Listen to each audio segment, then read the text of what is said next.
नमस्कार मंडळी, कसे आहात सगळेजण. तर आजच्या आपल्या मिनी ब्लॉगची जी सुरुवात आहे ती थोडीशी उशिरा झाली आहे. थोडी म्हणजे इतकी की अगदी ऑफिस सुटायच्या वेळेस, कारण दिवसभर इतका कामाचा लोड होता. कारण मध्ये 2-3 दिवस सुट्ट्या झाल्या, त्याच्यामुळे सगळं बॅकलॉगचं जे काम होतं ते आज फायनली पूर्ण करायचं होतं.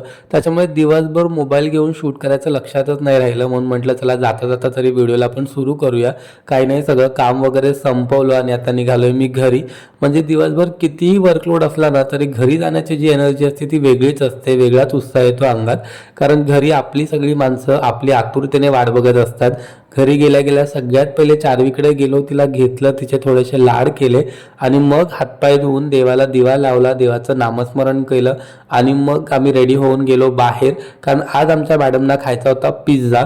ॲक्च्युली मम्मी आणि पप्पा दोघंही आमचे जे आहेत काही कारणामुळे 2 दिवसासाठी गावी गेलेत, त्याच्यामुळे जेवायला आम्ही दोघंच होतो. म्हणून म्हटलं चला आज किचनला सुट्टी देऊया आणि बायकोचे थोडेसे लाड करूया. आता पिझ्झा हा मला फारसा आवडत नाही, पण बायकोचे लाड जास्त महत्त्वाचे, तिची इच्छा जास्त महत्त्वाची नाही का. त्याच्यामुळे मस्त दोघांनी मिळून पिझ्झा एन्जॉय केला. आता आम्ही बाहेर गेलोय आणि उसाचा रस किंवा चिक्कूचा मिल्कशेक पिला नाही असं होतच नाही. त्याच्यामुळे प्रियंकाचा फेवरेट चिक्कू मिल्कशेक ऑर्डर केला. चिक्कू मिल्कशेक म्हटलं की त्याच्यावरची जी आईस्क्रीम असते ती चार्वीच्या नावावरती असते आणि मग मिल्कशेक आम्हाला मिळतो.